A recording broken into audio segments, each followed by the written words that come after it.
Հողագործությունը շատ եմ սիրում։ Անաստապահությունը չէ, բայց հողագործությունը շատ եմ սիրում։ Մեղվաբություններ։ Մնալու համար պիտի հողագործությամբ զբաղվես։ Դե մեր հիմնականում լոբի, տեսման լոբի, խոզնարի լոբին դե աշխարհահռչակ է Հայաստանում։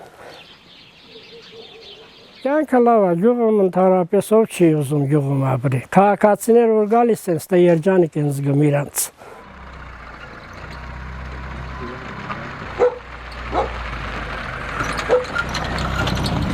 Բանակից հետո որ եկել եմ, ամուսնացել եմ, գնացել ենք Երևան, նեղ ենք ապրել։ Այն վաղտը կոմունիստների վաղ տենց էր էլի, սա գյուղից փախնում էին։ Հետո որ շարժումը եկավ, շարժման դեմ մասնակցել եմ։ 94-95 թվականին եկել եմ, հայրս մահացել էր, մայրս շուտ։ Տաներին տիրություն անող չկար, եկել եմ օջախը շենացնեմ։ Ապրել եմ եւ գոհ եմ հազարապատիկ անգամ։ Հիմնականը մեղներով եմ զբաղվում, եկել են, որ ձեն են հանում երբեմն։ Անասուն բան չեմ պահել։ Ու եղել եմ 30 հատ է, եղել է ստարի կորուսները շատ է, դա հիմնականը մեր մեղքը չի էլի,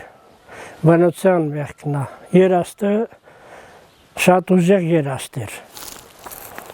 Նայի, իրա մեղրը մեջն է, նայեք։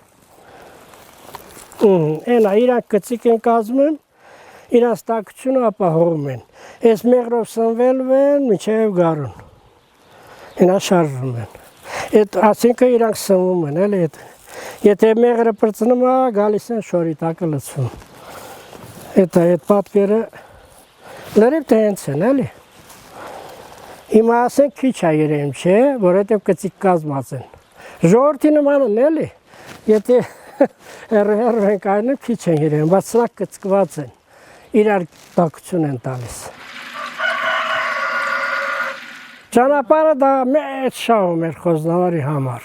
մեծ գործ էր դա, 18 կիլոմետրանոց ճանապարհը չտեսնված բան է Խոզնավարի համար։ 90 թվականից մինչև հիմա բողոքում ենք, ամեն ընտրության ժամանակ գալիս էին խոստումներ էին տալիս, հեսա կանենք, ասում ենք արեք նոր ձայն տակ։ Գյուղում դե բոլորն է կարող են լավ ապրել։ Քաղաքում պիտի անպայման գնաս մի զավոդ կամ մի հիմնարկություն բան, բայց այդտեղ կա թեկուզ սեփական հողագործություն։